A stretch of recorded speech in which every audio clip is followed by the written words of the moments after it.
I was asked back on October 9th to comment on the 25th Amendment and to analyze legislation the Speaker of the House recently announced. After a little bit of research, I found that while the media on all sides were apoplectic, the legislation itself was mostly fine. Now, that makes this just another example of the importance of checking for yourself before coming to a conclusion. So we'll look at the 25th Amendment and the proposed legislation for ourselves next on the Constitution Study. One thing you have to know wherever you make your stand came from a long through line of everyday Americans. Hello there, everyday Americans. Paul Engel here with the Constitution Study, where we read and study the Constitution and we teach the rising generation to be free. Thank you so much for joining me today. This is going to be an interesting episode. Before we get there, though, there are a couple things I hope you'll be considering. I still have a webinar coming up on October 24th. I'll be reviewing the presidential election and the Electoral College. Literally, how do we actually select our president? What is the Electoral College? Why do we have an Electoral College? What happens if there's a problem with the election? All of that I'll be covering. Again, it'll be October 24th. If you can't make it, please register anyway, because everybody who registers will get a link to a recording of the event so that you can follow up later. So please do that. Also, head over to the website, constitutionstudy.com.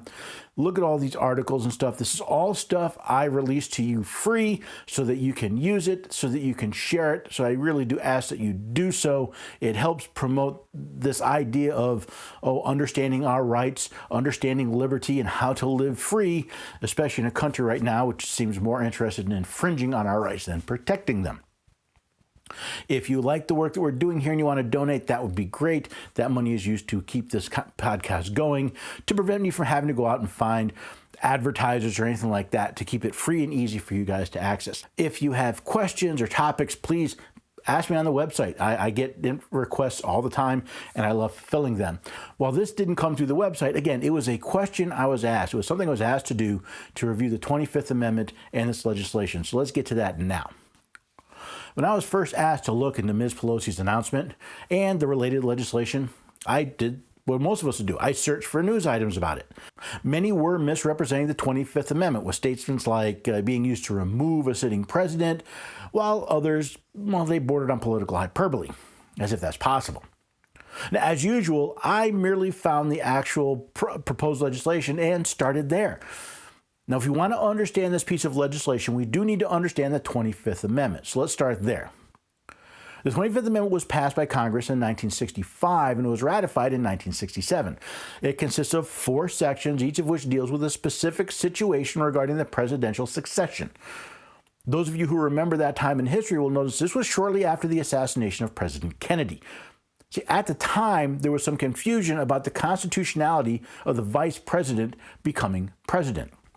From Article 2, Section 1, Clause 6, we read, "In the case of the removal of the president from office, or of his death, resignation, or inability to discharge the powers and duties of the said office, the same shall devolve to the vice president. And the Congress may by law provide for the case of removal, death, resignation, or inability, both of the president and vice president, declaring what officer shall then act as president, and such officer shall act accordingly until the disability be removed, or a president shall be elected." You see, while Article 2, Section 1, Clause 6 does provide for the vice president discharging the powers of the president, well, that's not the same thing as actually becoming the president. So the first section of the amendment is actually quite simple. Quote, "In case of the removal of the president from office or of his death or resignation, the vice president shall become president."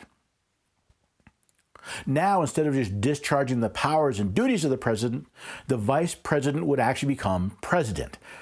Now, of course, that opens up another issue. If the vice president becomes president, how do we fill the office of vice president? Now, this became more of an issue in 1973 with the resignation of Vice President Spiro Agnew. Now, both of these situations, though, had been dealt with in Section 2 of the amendment. Quote, "Whenever there is a vacancy in the office of vice president, the president shall nominate a vice president who shall take office upon confirmation by a majority vote of both houses of Congress."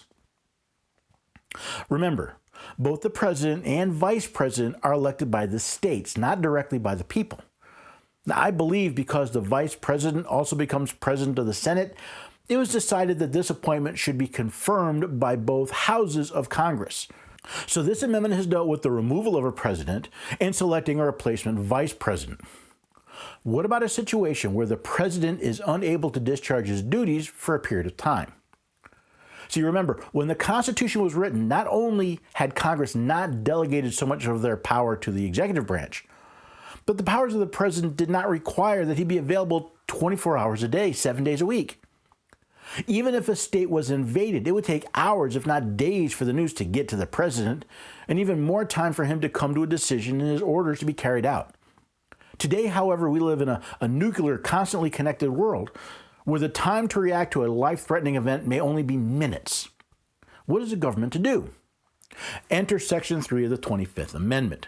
Quote, whenever the President transmits to the President pro tempore of the Senate and the Speaker of the House of Representatives his written declaration that he is unable to discharge the powers and duties of his office, and until he transmits to them a written declaration to the contrary, such powers and duties shall be discharged by the Vice President as acting President.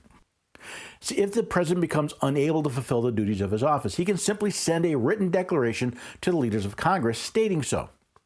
His powers will then devolve to the Vice President as acting President, until the President informs the leaders of Congress that he can once again take up his duties. Notice, the Vice President does not become President during this time, but acting President. Now, this section of the amendment has been used by two presidents in our history. Both Presidents Reagan and Bush submitted to surgical procedures that required them to be under anesthesia. During that time, those powers devolved to the Vice President. And this allowed an orderly transition of power without rancor or question. But now we get to this infamous Section 4. See, what if the President is unable or unwilling to declare that he is unable to discharge his duties? Most of the recent discussion around the 25th Amendment revolve around this question. While the process in Section 4 seems a little convoluted, it's really quite simple.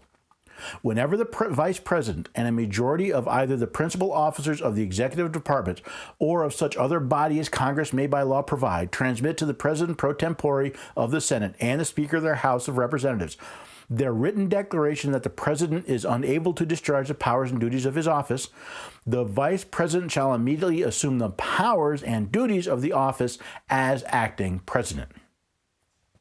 So if the Vice President and a majority of the President's cabinet, what we call the principal officers of the executive departments today, if they believe that the President is unable to discharge his duties, they send a written declaration to the leaders of Congress.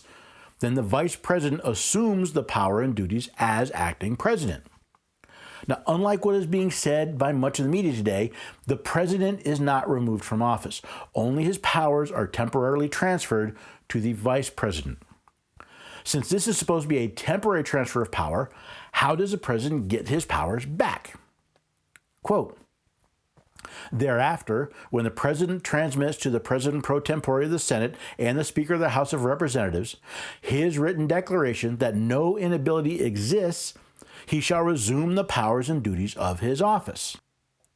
So all the President has to do to get his powers back is write a letter to leaders of Congress stating that no inability to discharge his duties exists. At that point, the real question becomes, what if the Vice President and the Cabinet disagree with the President? Quote, he, being the President, shall resume the powers and duties of his office unless the Vice President and a majority of either the principal officers of the executive department or of such other body as Congress may by law provide transmit within 4 days to the President pro tempore of the Senate and the Speaker of the House of Representatives their written declaration that the President is unable to discharge the powers and duties of his office. See, now we have a stalemate. Both sides of the question, i.e. the President and the Vice President, along with the majority of the Cabinet, disagree as to whether or not the President can discharge his duties. What are we to do? Quote, thereupon, Congress shall decide the issue, assembling within 48 hours for that purpose if not in session. If the Congress, within 21 days after receipt of the latter written declaration, or if Congress is not in session within 21 days after Congress is required to assemble, determines by 2/3 vote of both houses that the president is unable to discharge the powers and duties of his office, the vice president shall continue to discharge the same as acting president. Otherwise, the president shall resume the powers and duties of his office. So if the president and the vice president and cabinet do not agree about the president's ability to discharge his duties, then the question goes to Congress. The amendment then gives Congress 3 weeks to come to a decision. Now, in order for the vice president to remain as acting president, 2/3 of both houses of Congress must agree that the president is unable to discharge his duties. Now, if you read the quotes from the 25th Amendment closely, you will notice that there can be another body besides the cabinet that can support the vice president's contention that the president is unable to discharge his duties. That other body is created by law. Now, since that body has not been created, I did not include one in my description of the amendment. However, it appears that Speaker Pelosi and Representative Jamie Raskin have plans to resolve that oversight with H.R. 1987. The Oversight Commission on Presidential Capacity Act. Don't you love bill titles? Quote, there is established a commission in the legislative branch to be known as the Oversight Commission on Presidential Capacity, in this act referred to as the Commission. The Commission shall serve as the body provided by law by Congress to carry out Section 4 of the 25th Amendment to the Constitution of the United States. Should this bill become law, a commission would be created to fulfill the power of Congress to create a body other than the cabinet that can, with the vice president, find that the president is unable to discharge his duties. Now, unlike how many of the news articles I saw describe this legislation, most of it is quite innocuous, merely fulfilling the power delegated to Congress to come up with this new body. Well, there is, however, one very serious problem with the language as it currently appears, and that is in Section 3A. Quote, in general, if directed by Congress pursuant to Section 5, the Commission shall carry out a medical examination of the President to determine whether the President is mentally or physically unable to discharge the powers and duties of the office as described under subsection B.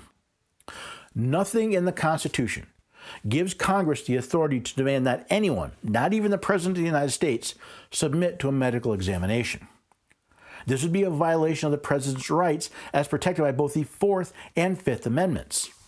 From the Fourth Amendment, quote, the right of the people to be secure in their persons, houses, papers, and effects against unreasonable searches and seizures shall not be violated, and no warrant shall issue but upon probable cause supported by oath or affirmation, and particularly describing the place to be searched and the persons or things to be seized. We all have a right to be secure in our persons. That means that no government official can touch you or order someone else to touch you. If Congress wants someone to have a medical examination against their will, legally, it would take more than just a direction of Congress. It would require a warrant. That warrant would have to be based on probable cause, supported by oath or affirmation, and specifically identify the person to be seized. As I mentioned, this part of the legislation would also violate the President's rights protected under the Fifth Amendment. Quote, no person shall be compelled in any criminal case to be a witness against himself, be deprived of life, liberty, or property without due process of law.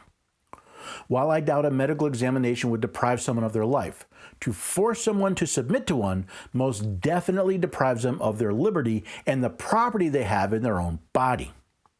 Now, some may claim that this forced examination is also a violation of the right against self-witness.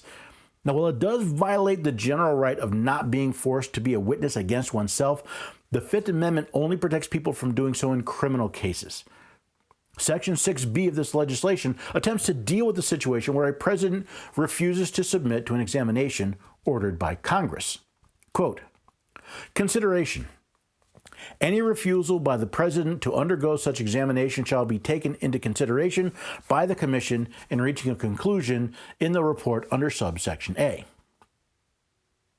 Exercising a right, whether listed in the Constitution or not, is not evidence to be considered.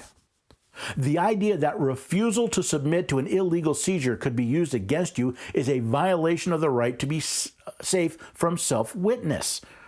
The question was raised during the press briefing about the ethics of coming to a medical conclusion without an examination. Well, first of all, the body called for in the 25th Amendment is not being asked to make medical decisions.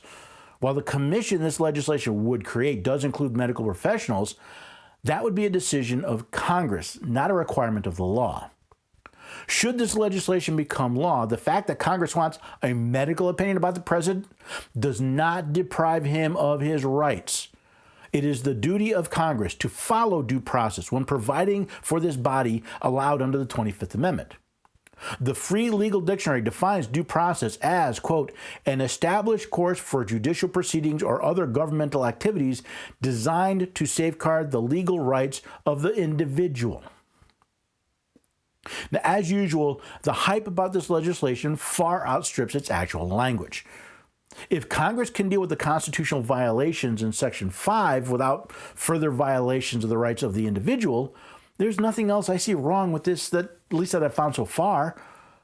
The political issues behind the timing and language of this legislation are fodder for another day. What I hope you have seen in this article is the importance of finding out for yourself what the Constitution and legislation actually says before coming to a decision. While President Reagan may have used the phrase trust but verify, I have very little reason to trust either the media or the pundits in this day and age. So I will verify everything they say. I've frequently said if the media told me that the sky was blue, I'd walk outside to double check. Now, this is just another example of the pundits and the media taking a situation and blowing it all out of proportion.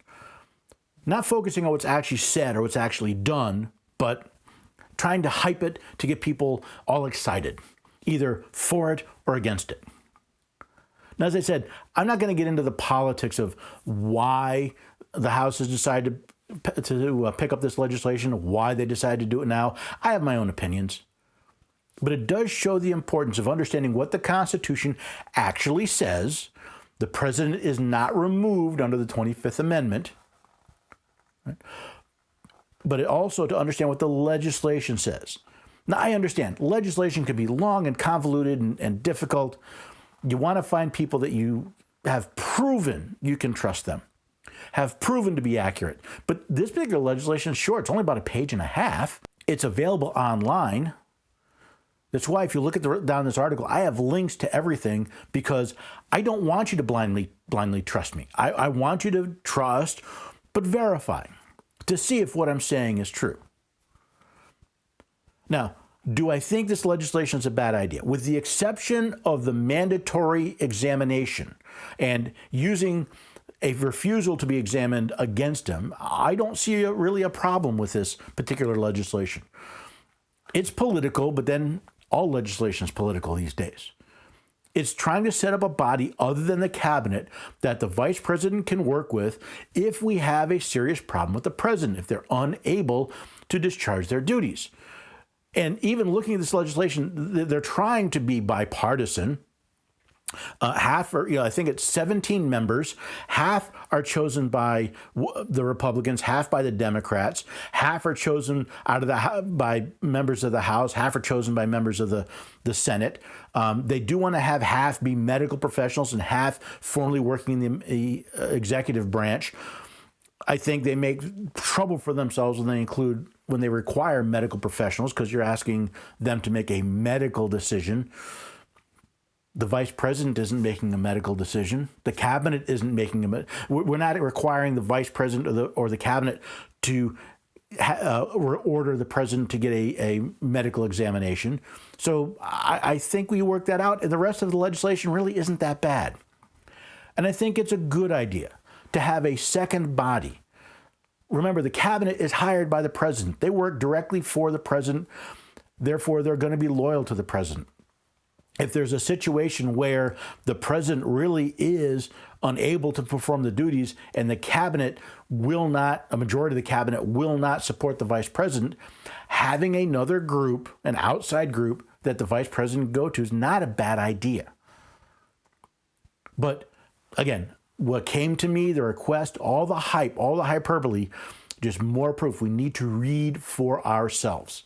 So I'm going to encourage you to head to the website, constitutionstudy.com, Read for yourself what's going on. Get a copy of Read the Constitution in 30 Days. Read it for yourself.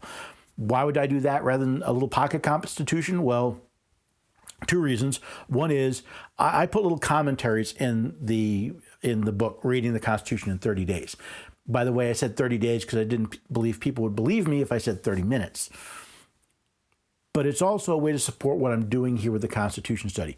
Whenever you buy stuff through the website, through Amazon, through Apple, all of it goes to help support the work that I'm doing so that not only can I continue to bring you these podcasts as frequently and as well as I have been, I want to make them better, but also it allows me to go out and visit other people, visit other places, to go to other locations.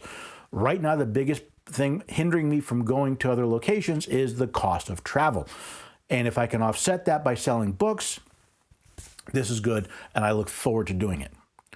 Now, if you love this podcast, if this gives you good information and you want to see more of it and you want to be part of it, then sure, head over to the website, click the donate button. Anything that's donated through the website, I promise, goes directly to the podcast itself. I don't use it to pay. I don't take a dime from it. Everything is used to pay for the hosting and the software I need for the podcast directly. So if you want to support the podcast, you can do a donation.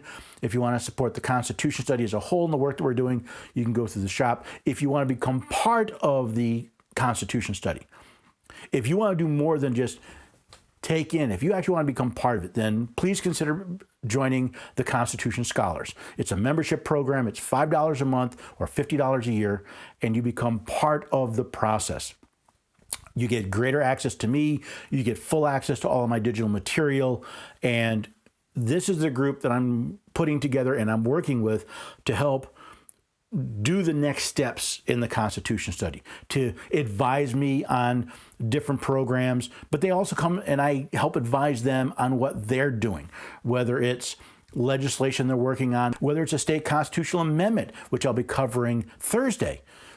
A lot of this comes starting from that group, and they help me do that. So if you want to become part of the process, if you want to get more information from me, better contact with me, please consider signing up. Like I said, it's $5 a month or it's $50 a year, and that gives you access to all that data, and it gives you access to me.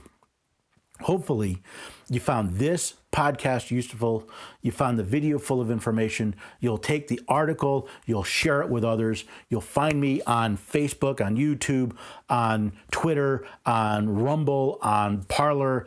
I'm finding other places. If you have a platform you think I should join, send me a note, let me know. But hopefully you found this useful enough that you'll share the information that you've got, that you use that to help quell some of the fears and insanity that may be going on, and that you'll come back and you'll bring some friends with you the next time we get together on the Constitution Study. There's one thing you have to know wherever you make your stand. Came from